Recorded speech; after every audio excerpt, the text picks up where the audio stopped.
अब तमाम defence expert सुबह से जब हम बात कर रहे हैं विकास, तो ये कह रहे हैं कि बहुत ही एप्ट नाम रहा और अब जैसा कि आप बता रहे हैं कि ये नाम खुद प्रधानमंत्री ने रखा।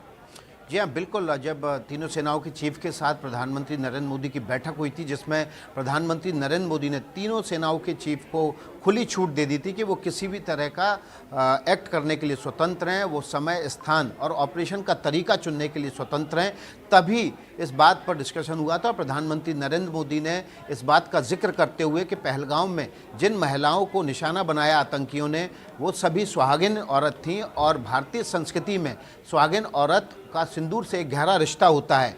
और इसी दौरान जब उन आतंकियों ने धर्म पूछकर इन लोगों को गोली मारी, उनके पतियों को गोली मारी उनकी आंखों के सामने, तब एक आतंकी ने एक महिला से ये भी कहा था कि जाओ जाके बता देना कि हमने तुम्हारा सिंदूर उजाड़ दिया है।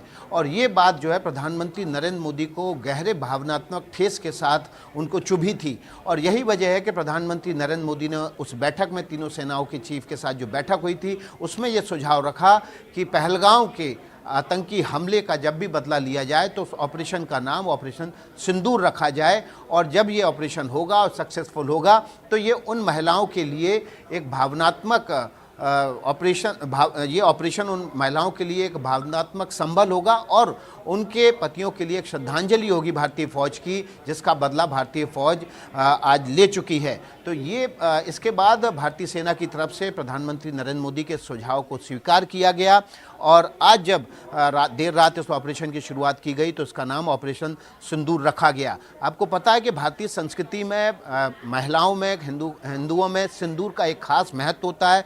सिंदूर को सुहाग की निशानी माना जाता है और जब इन महिलाओं के सुहाग को उनकी आंखों के सामने उजाड़ा गया था तो पूरा देश इससे आंदोलित हुआ था। और इस बात से केवल देश ही आंदोलित नहीं हुआ, बल्कि प्रधानमंत्री नरेंद्र मोदी भी आंदोलित हुए थे, अंदर तक ठेस पहुंची थी। और इसी भावनात्मक ठेस की जो परिणति हुई, जो सुझाव निकल के आया प्रधानमंत्री नरेंद्र मोदी के मुख से, वो ऑपरेशन सिंदूर था, जिसको सेना ने स्वीकार किया था।